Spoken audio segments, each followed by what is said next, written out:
Hey guys, welcome back to The Journey We Take, the podcast where we slow down in this rapidly moving world, try to look on the inside, and speak from an honest place about this whole wild human experience that we're all navigating.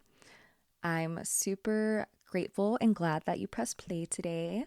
I'd like to start by, I guess, expressing my morning. I haven't done that in a while. I thought that was a cool thing I did on one of my episodes, like I don't know, one of my first episodes. Kind of set the scene, but this morning was a little different for me in the best way. I actually had a random day off, which I am so thankful for. It rarely ever happens these days, so this morning I got to wake up with my boys and have a slower morning than usual with them. No espresso machines hissing in the background, barista life. After that, I took my dog out to the lake and I did a little hike with him. The weather was absolutely perfect. It finally feels like fall out here in Northern California. And I just kind of had that morning that makes you remember how good it feels to be outside. After that brisk little walk, I had picked up some coffee and I came home and I whipped up an omelet for myself and listened to a few chapters of an audiobook I just started. So it was nice. It was chill, and in the midst of all that, it kind of just hit me how rare this kind of presence feels like these days. Like, when was the last time we really did nothing but just exist in the moment? No scrolling, no checking, no nothing to compare, just being human. And so that's what led me here thinking about today's topic, the internet. Not in a techie way, but in a soul kind of way, how we do here on The Journey We Take. Um, and what has this done to us kind of way? Because this thing that's connected the entire world has also quietly disconnected us from ourselves, from nature, and sometimes from the people sitting right next to us. There's this idea I keep coming back to that social media specifically wasn't really built to deepen connection. It was built more to capture attention. And honestly, it's brilliant at it. It shows um, exactly what it knows to show us. It knows who to show us, it knows when to show it to us. It's like this machine that constantly studies our habits, our moods, even our weak spots, and then feeds them right back to us dressed up as entertainment. It's so calculated, it almost feels personal, like it knows us better than we know ourselves. And then here we are, ourselves, tethered to this digital leash, just scrolling past people that we actually care about and people we love with this illusion that we're actually caught up on their lives. We see a post from them, we'll double tap it, maybe heart it, whatever, and then drop a quick little comment and then just move on. And then we mistake this interaction for intimacy. Like we're keeping the connection alive on life support or something, but never really breathing life back into it. But the internet is both a tool and a mirror, right? I guess it can be incredible in many, many ways. Like, I know that I'm personally grateful for the fact that we can share our art, our stories, our voices, our thoughts with the entire world in seconds. That right there is powerful. And I'm, again, very grateful for that. And I'm sure many other people that use the outlet for that reason are as well. But beneath all that beauty, there is this quiet undercurrent, I feel. It's simply like a system built on distraction and dopamine.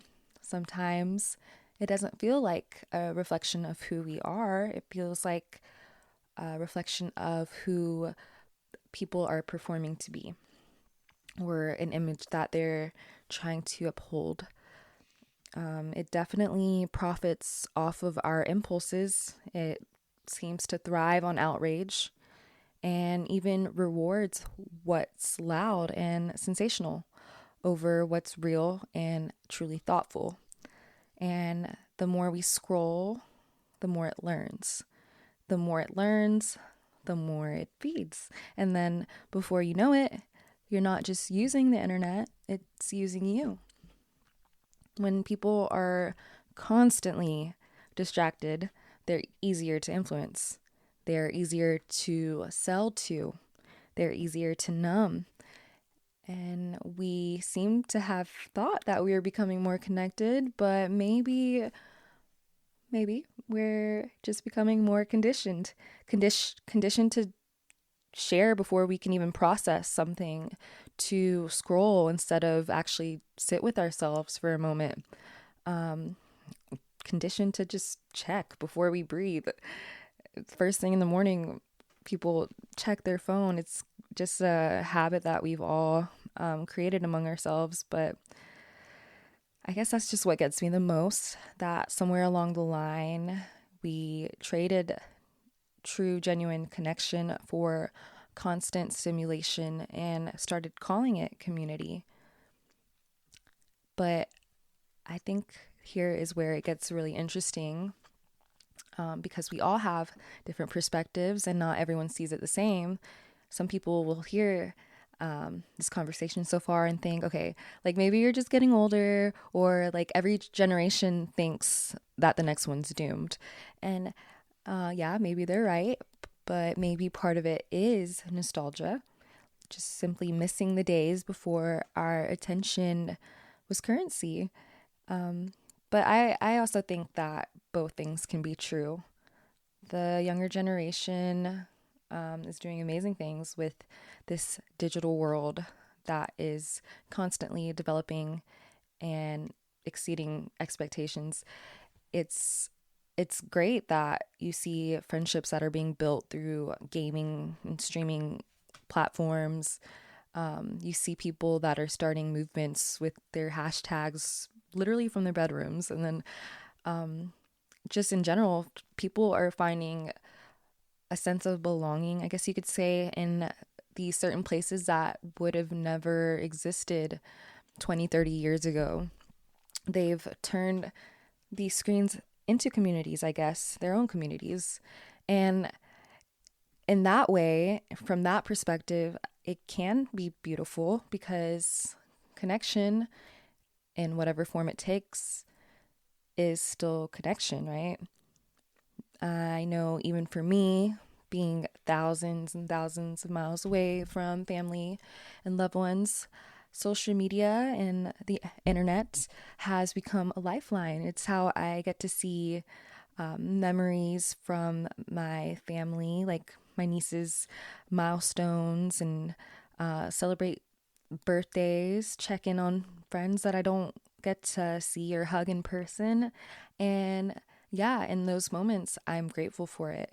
It reminds me that distance doesn't always mean disconnection either. But at the same time, I can't help but feel like there's just something sacred that has shifted. Like we've lost a certain kind of depth, a certain patience in the way that we connect. We used to have to show up to be seen. You have to make more of an effort, at least in previous times. But now we seem to just post to be perceived. And that's where I think older generations and our elders feel like maybe we've lost something. That warmth of eye contact, just like the sound of someone's laughter in the same room as you, and that ability to really slow down for a real conversation. The youth feel like, again, they found somewhere to belong, and certain spaces that are more accepting and more accessible. and more them, a place to be themselves. And I guess I try to keep an open mind and see it from all sides, and that maybe both sides are right. That, yeah, we have lost something, but we've gained something as well. Maybe not, I guess, maybe it's not about choosing one over the other. It's about being awareness, into how we intentionally use the internet and these apps and all these things that are just at our hand and in our pocket at all times. Just being honest about what we're building and what we might be letting go of while we do. Because no matter how advanced technology gets, no app will actually ever replace a hug, and no emoji can replace the warmth of someone saying your name with love in their voice. So maybe it's not that connection is dying, it's just evolving, and our job is to evolve with it, but without forgetting what it means to truly see and to be seen. Another thing that gets me though these days is just how we can message someone, from halfway across the world, yet we can just sit next to someone that we claim to care about and barely speak to them because we're both glued to our screens. It's like we've never been more reachable, yet people have never felt more unseen. And that's where it's sad that even friendships sometimes feel curated now. Like we're keeping up appearances instead of keeping up with each other's truth. Like we know what someone's had for lunch, maybe, but not what's actually breaking their heart or what's on their mind or what new venture that they're embarking on in their career or with their family. We've seemed to have replaced that presence with performance and just connection with commentary. All these moments are just within metrics, I guess you could say, these days. And somewhere in all that noise, we've just forgotten to be able to find a way to just be with each other. Not just next to each other, but actually like with each other. That kind of closeness is becoming rare, I think. Sometimes I will catch myself scrolling through people's lives, like flipping through a magazine almost. And I'll see smiles and certain milestones and captions that are full of gratitude. And for a second, it can feel like, yeah, I'm there with them. But then I put my phone down and I realize, okay, yeah, I'm not. And so in that moment, you realize it's this strange illusion of closeness, this false proximity, so to say, that we've agreed to live in. We see everything and somehow know nothing. We'll, again, just like double tap, react, comment that I miss you. But yet, these months will go by without actually reaching out to said person. And so that's where I feel like we've replaced our genuine check-ins with just, quick validations and our actual depth of our humanness with just digestibility. And that's where I feel like, again, I've said before, our presence has become more of like performance. So yeah, I know, no, it's not always intentional.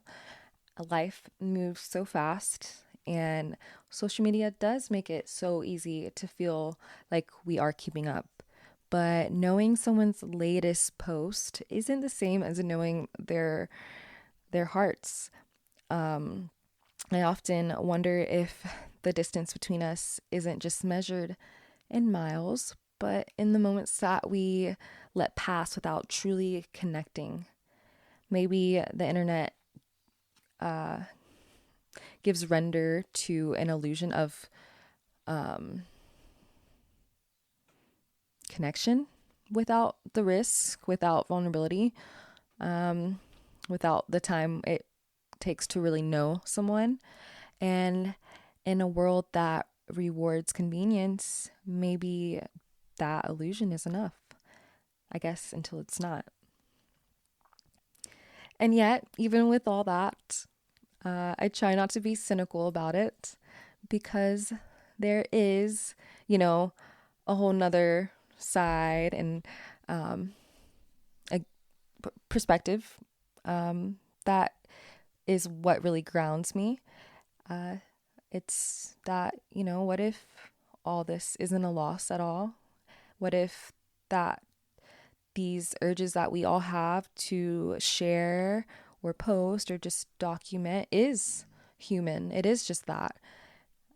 You look back through history and it seems like humans have always found ways to express what they couldn't say out loud. Some historians apparently say that ancient Egyptians used to write on walls, not just hieroglyphics or prayers, but little messages like "I was here," but in their own language or script text. So maybe we've always wanted to be seen and to be remembered, and just to simply leave that proof that we existed. And that is what makes me think that maybe not every post is a cry for attention, and maybe it's just an act of creativity and that instinct that we have to connect. A modern way of saying I was here and I matter.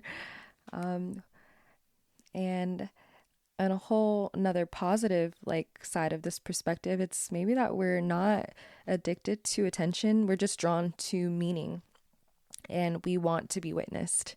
We want to say, this is what I felt, and this is who I was, and yeah, I was here. So more than ever lately, I've been asking myself what it means to really connect, not just to share space online, but to share energy, emotion, and that presence I was speaking of many times this episode. But, for all the noise and endless scrolling, I truly do believe that we all crave something deeper, something that can't be captured through a little story post or something that's been stitched into a 30-second reel. It's something that's more honest and raw, and it's the kind of connection that listens and lingers after, the screen goes dark and it's not there at our disposal. So I have been trying to be more intentional, to pause before I post something, to reach out just because, maybe choose calling over simply commenting on something, and just remind myself that not every moment has to be seen to be felt. And yeah, the truth is, I'd like to say I'm not anti-technology. I wanted to talk about this today because I'm just pro awareness, and I wanted to share my perspective and the different perspectives. I have like a conflicting dialogue in my head about it all, because I know that connection isn't lost. It just seems to be buried under convenience these days. But maybe it's on us to dig it back up, to remember that attention is the currency of our time now, and who or what we give it to shapes who we become. The internet isn't the villain or the hero. I think it's just a mirror that seems to show us who we are and what we crave. And the question isn't whether it's good or bad. I think it's more of whether we're awake enough to notice how it's shaping us, and intentional enough to choose how we use it. So here's to sharing less for validation and more for meaning, to being present where our feet are and remembering that love, real human connection and love, has never needed Wi-Fi to reach us. And before I go, I just wanted to say thank you, because this little podcast that started as a passion project just a couple years ago recently made it to number 259 in philosophy on Apple Podcasts in the United States. It was kind of surreal, but very humbling. And that's all because of you guys. Every listen, every message, every moment or comment that you've shared with me here means more than I can put into words. So yes, I just wanted to say thank you. And if you haven't already, be sure to follow The Journey We Take wherever you prefer to listen. It's on YouTube, it's on Spotify, Apple, pretty much everywhere. Instagram is at The Journey We Take podcast, or you can find blog posts and more exclusive content on thejourneywetake.com. Thank you for being a part of this journey, and here's to unplugging a little more often and reconnecting with what's real.